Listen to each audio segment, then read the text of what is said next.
Hey, what's going on, everybody? So I just wanted to make a short little video here talking about my newest partner going into the 2024 season, Simpson Race Products. Getting to be part of Simpson is huge.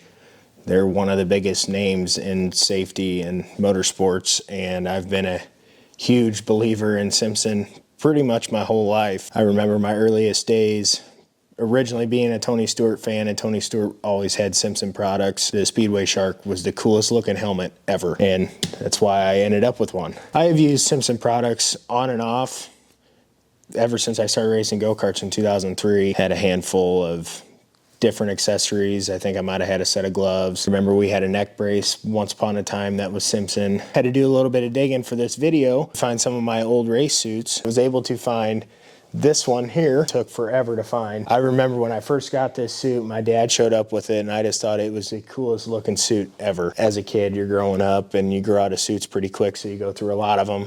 But this one is pretty special because about the time that I moved into this suit is when we were racing at the 2-cycle nationals in go-kart in the champ kart class and junior sprint, cage kart, whatever you want to call it.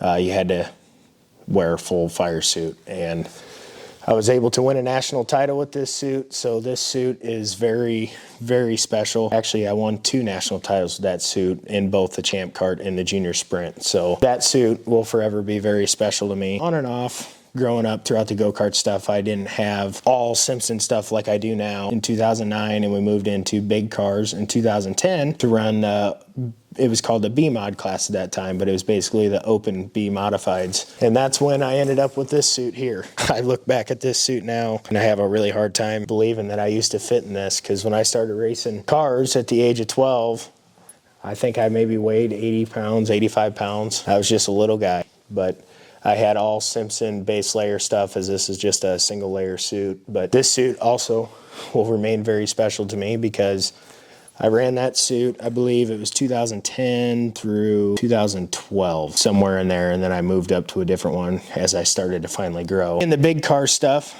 I initially started with a Hans device. I ran that my first year. I liked it because obviously you can't put a price on safety, so having a head and neck restraint is very important. Having the Hans device, something just didn't feel super comfortable to me. When it comes to head and neck restraints, it's all user preference. I mean, you got to try things out, see what works best for you, but something about the Hans wasn't comfortable for me. And then we moved into the Simpson Hybrid. This is actually the same one that I got back in 2011 or 12, whenever it was that we got this, and I have had it ever since. I had to have it resized and recertified several times, but I absolutely love the Hybrid. I probably won't ever wear a different head and neck restraint. It's super comfortable. I like the range of motion it gives you once you get everything set, the tethers to where you want them. I'm just a big fan of the Hybrid. We're going on over a decade that I've had it. So, and then 2021, I guess, I didn't have a Simpson race suit or a Simpson helmet. We went down to the Chili Bowl for my very first time. I was due for a suit and a helmet. They have special deals at the Chili Bowl and special events like that. So I always worked with Aaron Zentgraf. He's out of the Simpson World East in Mooresville, North Carolina. Aaron has been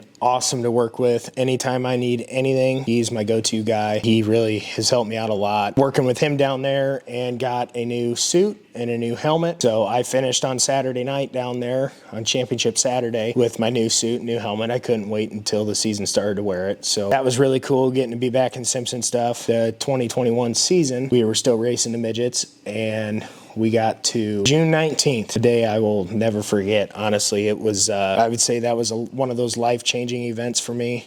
We went over to the Macon Speedway in Macon, Illinois to make up a rain date for the Power Eye Midget Series. It just rained and rained and rained, and the track was super heavy. And they had midgets go out first for hot laps. I was super skeptical about it. Long story short, we had a lot of issues getting to the track. We had trailer issues with wiring and a flat tire and all sorts of stuff. Just wasn't a good deal.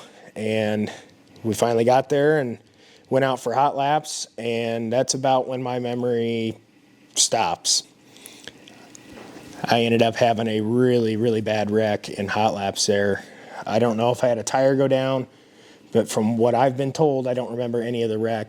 I came out of turn 2, and the car did a massive wheel stand, and the way I understood it from stories is that when the tail tank drug, it lifted the whole car off the ground, and then it came down on the left rear and it dug in, and I barrel rolled end over end, all that, the whole back straightaway. And it obviously knocked me out, but I got a few pictures here that I want to show of the wreck. I actually had a photographer come up to me at the Chili Bowl the next year, and I wish I remembered his name, but he's like, hey, he said, I was there that night. He said, I got pictures of the whole sequence of the wreck going down. He said, more than happy to give them to you if you want to look at them. I was like, absolutely. I don't remember any of the wrecks, so I would like to be able to put some eyes on what actually happened just to see how violent it actually was. It was like a 26 picture sequence that he gave me, but I just got a handful of them here I want to share. So I would say here is like towards the beginning.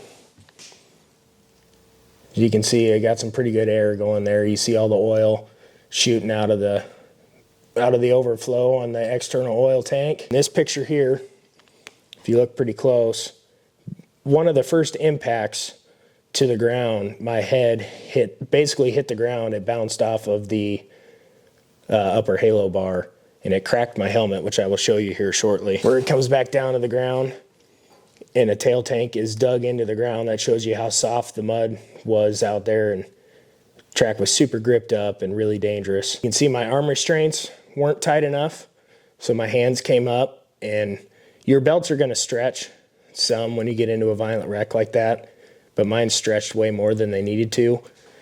So I rose up in the seat, and that was partially how I was able to hit my head on the halo bar and basically hit the ground. And then after like 30 minutes or whatever it was, it took them to get me out of the car. Here's where I finally get out of the car. They got me stood up. So there's some of the pictures of the wreck, and this here is the helmet I was wearing in that wreck. You won't be able to see it on camera, but there's still oil all over in between the tear-offs and everything. This helmet is exactly how I came off the track. You might be able to see some of the bubbles in there. All that's oil. But I want to show you where the helmet was cracked. If you see this spot right here, that's all bubbled up. That's where my head hit the halo bar. It'd be kind of hard to see, but the shell is actually cracked all through here. So after you go through a wreck like that, or you have any cracks in the outer shell or anything like that, you have to decommission the helmet. You can't wear it again. It is no longer safe. From that day forward, June 19th of 2021, I pretty much told myself that I probably won't ever wear anything else besides Simpson. That might be biased, but to go through as violent of a wreck as I did and come out okay, I had a couple compression fractures in my back and then a pretty severe concussion. I had the crazy looking eyes where all the blood vessels pop in your eyes. Obviously, I credit a lot of me surviving is staying in good shape. Between that and then having a good quality safety equipment, which it was all brand new, it did its job. I didn't break my neck because I had my hybrid on, had it adjusted right so my head didn't snap forward. Not much you can do about hitting your head on the ground when you're whipping through the air that quick, but you've seen the damage that it did to my helmet, and I'm here today to talk about it. So ever since, everything I have is Simpson. I really don't think I can get myself to wear anything else just because I know Simpson products will keep me safe. I was out of the car for 6 months, not because I wanted to or that I needed it to heal. I would say after about a month and a half, I was completely healed and back to work and back to weight training and working out again. Just financially, what it cost to get the car fixed after that, we just couldn't swing it. So the rest of the year, I ran a couple races with a nostalgia car that my dad and his good friend built. Otherwise, I didn't race anything for 6 months. Mark Bush, who I drove for my first year, the Chili Bowl in 2021, reached out to me and asked if I'd be interested in coming back for 2022. I said, absolutely. The Chili Bowl's a dream race for me, and to say I got to do it twice is unbelievable. In that regard, I needed a new suit because at the hospital, they cut my suit from my wrist all the way up to the gusset around your shoulder. So I had to get a new suit. Then I had to get a new helmet, had to get my hybrid recertified, because after you get in a wreck like that, everything is stressed from all the tension and force. So I got a hold of Aaron, and he said the closest he was going to be to me at the time was over at the I-80 Speedway. And I said, can I come over and have you recertify my hybrid, and then if you got a helmet, I'll get a helmet, and if you have a suit, I'll get a suit. I drove 4 hours to Omaha, Nebraska to meet him at the I-80 Speedway. They had a late model event going there. I don't remember what it was, but talked to Aaron for a while. He recertified this for me. He got me a new helmet, and then he was actually able to send my suit in. I have 2 suits identical to this, and I can't remember which one was which. I'd have to look back at pictures. It might be the one that I wear full time for the dirt car. But he did have another suit just like the one that I had, so I got that one. And since they only cut my sleeves up to this gusset here, they were able to just sew new sleeves on. Well, while he sent that off, I bought this suit. That way I had another one in case a race came up. I had something to wear. Fast forward a couple months, I made a trip down to Charlotte, North Carolina. The race at Martinsville was the playoff cutoff race, and I had talked to Andy Hillenberg with Fast Track Racing. I had talked to him several times over the last few years, and I had a sit-down meeting with him to try and get into the ARCA Menard series. And next thing I know, I'm coming home in November, and we got to try and do some fundraising to go test at Daytona.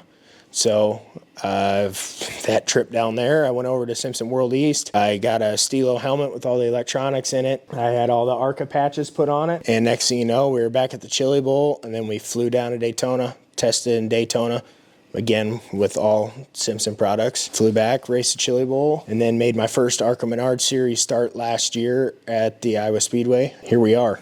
I've raced a full season in stock cars with Simpson products, and then getting surprised this Christmas. What the partnership with them is unreal to me. Can't thank them enough for taking a chance on me. I really hope to keep this partnership going for a long time, because like I said, I am a 100% Simpson believer. I just can't wait to see what we can do together. Again, thank you guys so much. I hope you enjoyed this video, got a little bit of background of my history with Simpson, and I'm really looking forward to working with Simpson going forward. So thank you guys for watching. Make sure you like and subscribe, and we'll see you on the next one.